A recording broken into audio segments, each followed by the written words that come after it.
Partir randonner pendant plusieurs jours avec son sac à dos et sa tente, c'est ce qu'on appelle le trek. Je vais vous donner 8 astuces à connaître avant de vous lancer dans une rando d'une semaine. La carte. Pour éviter de se paumer, deux solutions. Soit la bonne vieille carte IGN, ou alors, encore plus pratique, les topo-guides. Ce sont des petits livrets édités par la Fédération française de la randonnée pédestre et on y trouve toutes les infos sur chaque chemin de grande randonnée avec des cartes et des indications pour chaque tronçon. Les applis sur téléphone ne sont pas idéales parce qu'on n'est pas à l'abri d'être en rate de batterie. Le sac à dos. La première règle en trek, c'est d'avoir un sac le plus léger possible. Un principe de base, ne pas porter plus de 20% de son propre poids. Perso, ça fait pas plus de 13 kg. Au moment de remplir son sac, vous allez donc devoir faire des choix. Les vêtements. Voyager léger, ça passe d'abord par les vêtements. Retenez la règle du 3. Pas plus de 3 sous-vêtements, 3 paires de chaussettes, 3 t-shirts et 3 épaisseurs au-dessus. Ajoutez un short, un pantalon et une veste imperméable au cas où. Avec si peu de vêtements, il ne faudra pas oublier de faire votre lessive de temps en temps. La nourriture.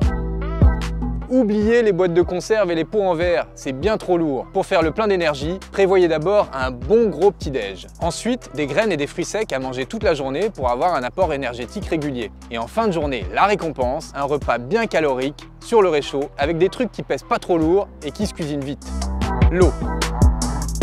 L'eau, c'est vraiment le truc à ne pas négliger en rando. Pour ne pas se retrouver à sec, il faut bien repérer les points d'eau sur sa carte. Et si vous n'êtes pas sûr que l'eau soit saine, utilisez des pastilles micro-pures que vous trouverez en pharmacie. Un comprimé par litre, 2 heures d'attente et vous pourrez boire sans danger. Le bivouac. Planter sa tente dans un lieu paradisiaque, c'est le rêve du trekker. Mais ça peut vite se transformer en cauchemar si on ne respecte pas certaines règles. Évitez les cols ou les crêtes, c'est des endroits toujours très exposés au vent. Attention aussi aux zones inondables en bord de rivières et de lacs. Et juste avant de monter la tente, faites la chasse aux petites bosses qui peuvent vous ruiner le dos, même avec un bon matelas. L'hygiène.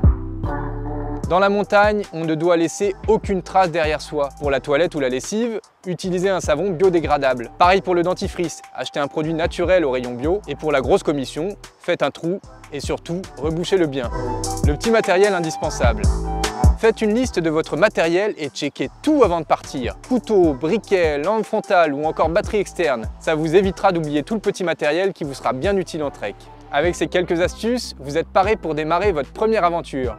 Et bien sûr, n'hésitez pas à prendre d'autres conseils auprès de professionnels.